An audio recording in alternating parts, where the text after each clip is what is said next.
မြန်မာနိုင်ငံရဲ့အသေးနှလုံးအေယာဝတီမြစ်ကြီးဟာသမိုင်းဆက်ဆက်စီးရင်လာခဲ့တယ်လို့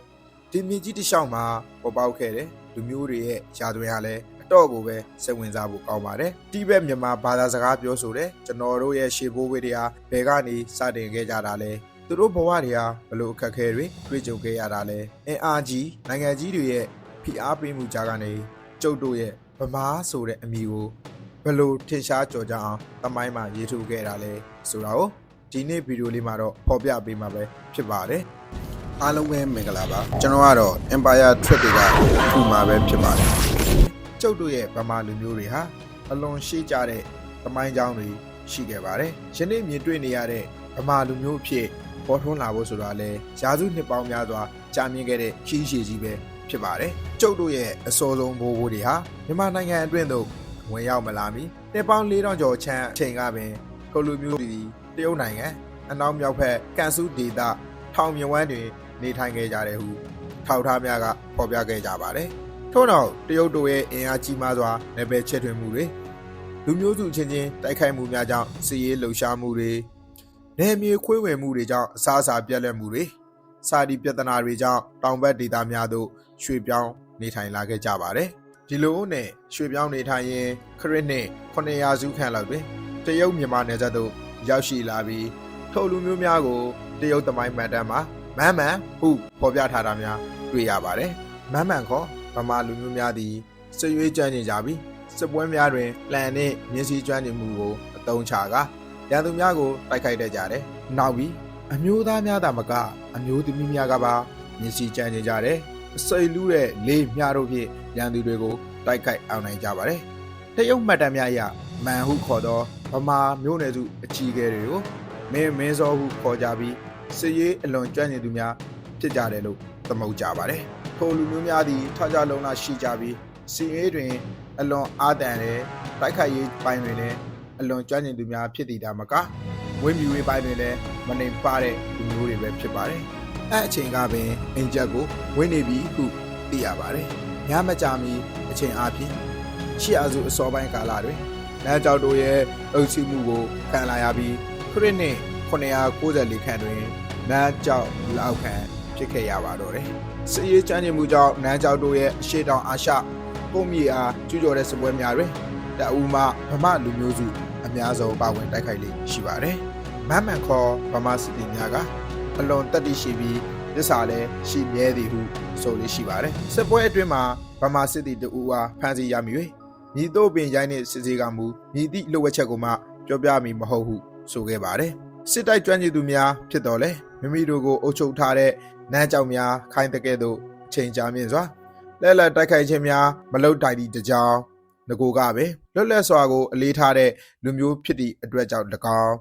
းခရစ်နှစ်900စုမတိုင်ခင်ကပဲနန်းချောက်အုပ်ချုပ်တဲ့ပြည်နယ်အတွင်းမှာအုပ်စုလိုက်စတင်ထွက်ခါလာကြပါတော့တယ်မန်းမန်ခေါ်ဗမာလူမျိုးများသည်စစ်တိုင်ရင်နေရာအနှံအပြားကိုရောက်ရှိပြီးဖြစ်တယ်လို့မိမိတို့နဲ့အသင့်တော်ဆုံးဖြစ်တဲ့ဒေသတွေကိုရွေးချယ်နိုင်ခဲ့ကြပါတယ်ပူပြင်းဆိုပြီးငှက်ဖျားယောဂကဲ့သို့သောယောဂမျိုးရှိတဲ့ဒေသတွေကိုရှောင်ရှားကမြန်မာနိုင်ငံရဲ့ဘိုးဒေသလည်းဖြစ်ပူအိုက်ချောက်တွေပြီးယောဂကင်းတဲ့ဒေသတွေကိုရွေးချယ်အခြေချနေထိုင်ခဲ့ကြပါတယ်မြန်မာမြေပထဝီအနေအထားကိုသိနေပြီးဖြစ်တဲ့အတွက်မိမိတို့အားတိုက်ခိုက်ခုခံနေမရှိတဲ့လမ်းကြောင်းတွေဖြစ်တဲ့တန်လွင်မြစ်ကိုစုံစင်းကမြောက်ပိုင်းရှမ်းပြည်နယ်ကိုဖျက်ဆီးပြီးမြန်မာနိုင်ငံအတွင်းသို့အရှေ့တောင်တောင်အရင်မှဝင်ရောက်လာခဲ့ကြပါတယ်ဗမာမျိုးနွယ်စုတို့မရောက်မီမြန်မာနိုင်ငံအတွင်းမှာနာဂသက်ကန်ရန်ပြူစတဲ့မျိုးနွယ်တို့ကအရင်ရောက်ရှိပြီးဖြစ်ကြောင်းကိုလည်းမနုဿသမိုင်းမှာတွေ့ရပါတယ်ထို့နောက်88ရာစုတွင်နန်းကြောက်တို့ကပထမပြူပြည်တောင်စုကိုတိုက်ခိုက်ဖျက်ဆီးလိုက်ခဲ့ပါတယ်ပြူပြည်တောင်စုပြိုကွဲသွားသည်နှင့်အမျှပြူမြင့်တဲ့စုတွေဟာလည်းအင်အားနေပါလာခဲ့ပါတယ်အချိန်ကြာလာသည်နှင့်အမျှတိုက်ရိုက်ခိုက်ရေးကြမ်းကျင်တဲ့ဗမာမျိုးနွယ်စုတွေကလည်းလူလူကြီးတိုးဝါလာသည်နှင့်အတူမျိုးနွယ်စုရဲ့အင်အားကလည်းတဖြည်းဖြည်းကြီးထွားလာခဲ့ပါတယ်မျိုးနွယ်စုအင်အားကြီးထွားလာသည်နှင့်အတူစိုက်ပျိုးမြေကောင်းမှုနဲ့ကြောက်ဆယ်နဲ့မင်းဘူးဒေသများကိုမွန်တက်ပလောင်တို့ထံမှတိုက်ခိုက်သိမ်းပိုက်လိုက်ခဲ့ပါတယ်ပြူနဲ့မွန်တို့ထံမှဘာသာစကားဘာသာရေးနဲ့ယဉ်ကျေးမှုများကိုလက်ခံသုံးစွဲကြပါတယ်ပလောင်နဲ့မွန်လူမျိုးတို့ထံမှစေရွေသွင်းနေရာမြေစိုက်ပျိုးနည်းစနစ်ကိုရယူကစိုက်ပျိုးရေးကိုလည်းအကြီးကျယ်တိုးချဲ့ခဲ့ပါတယ်တော်များကိုခုတ်တွင်ရှင်းလင်းကစိုက်ပျိုးမြေဖြစ်လဲဖော်ထုတ်ခဲ့ကြပါတယ်ရွှေဘုံမုံရွာပခုတ်ကူ စကိုင်းနဲ့မန္တလေးအစရှိတဲ့နေရာဒေသတွေကိုလည်းလေယာစိုက်ပျိုးကြပြီးအခြားမြေဩဇာညံဖြင့်လည်းအရက်ဒေသများတွင်လည်းကွန်ထန်းစတဲ့ဥယျာဉ်ခြံများကိုစတင်လုပ်ကိုင်လာကြပါတယ်။စိုက်ပျိုးရေးဖြစ်ထွန်းလာသည့်နေ့အမျှအခြေတကျနေထိုင်ခွင့်တွေရရှိလာတဲ့အတွက်လည်းလူဦးရေမှာအလင်းအမြန်တိုးပွားလာခဲ့ကြပါတယ်။လူဦးရေတိုးပွားလာတဲ့နေ့အတူ level ချစ်ထွင်မှုများပြုလုပ်ခဲ့ရာAD 10ရာစုမတိုင်မီချိန်ကပဲကျောက်စဲ17ရဲကိုအခြေချတည်ဆောက်နိုင်ခဲ့ပါတယ်။တိတ်မကြမီအချိန်တွင်မြေသား6ခရိုင်ကိုဖွဲ့စည်းပြီးဗကံနေပြည်တော်ကိုထူထောင်ကဒုတိယပြည်ထောင်စုကိုထူထောင်နိုင်ခဲ့ပါတယ်။သို့သောဗမာမျိုးနွယ်စုတွေဟာတမိုင်းတစ်လျှောက်တွင်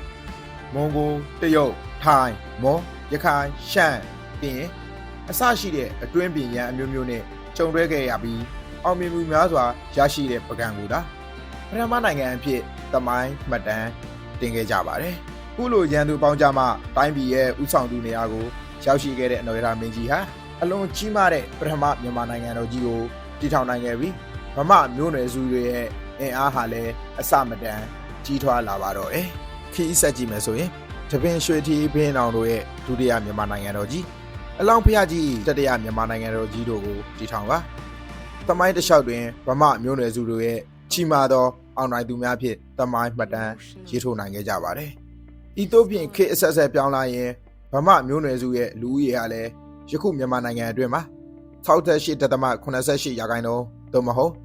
36တန်းခန့်ရှိပြီးမြန်မာနိုင်ငံရဲ့လူဦးရေအများဆုံးဖြစ်ပြီးမြန်မာနိုင်ငံအလယ်ပိုင်းအေရဝတီမြေကြောင်းတစ်လျှောက်တွင်အခြေချနေထိုင်သူများအဖြစ်ရပ်တည်နေကြပါတယ်။ယခုဗီဒီယိုလေးဟာလည်းဗမာလူမျိုးစုတို့ရဲ့လူမျိုးစုအနေချင်းလေးမှနိုင်ငံတော်ကြီးအထိတမိုင်းရေးထိုးနိုင်ခဲ့တာကိုဘိုးတုဒသဘောဖြင့်သာမျှဝေခြင်းဖြစ်ပါတယ်။ကျွန်တော်တို့ဘိုးဘွေးတွေလူမျိုးစုလေးကနေမိယနေ့မြန်မာနိုင်ငံတော်အတွင်းမှာလူဦးရေအများဆုံးလူမျိုးဖြစ်ရပ်တည်နေနိုင်ကြောင်းကိုဘိုးတုဒသဘောဖြင့်သာမျှဝေခြင်းဖြစ်ပါတယ်။ယခုလိုစိတ်ဝင်စားစရာတမိုင်းအကြောင်းများကိုကြည့်ရှုဖို့ဆိုရင်ကျွန်တော်ရဲ့ channel လေးကို like and subscribe လုပ်ဖို့မမေ့ကြပါနဲ့ဗျာ။ခုလိုအဆုံးထိလိုက်လံကြည့်ရှုပေးတဲ့အတွက်အားလုံးကိုအထူးပင်ကျေးဇူးတင်ပါတယ်ဗျာ။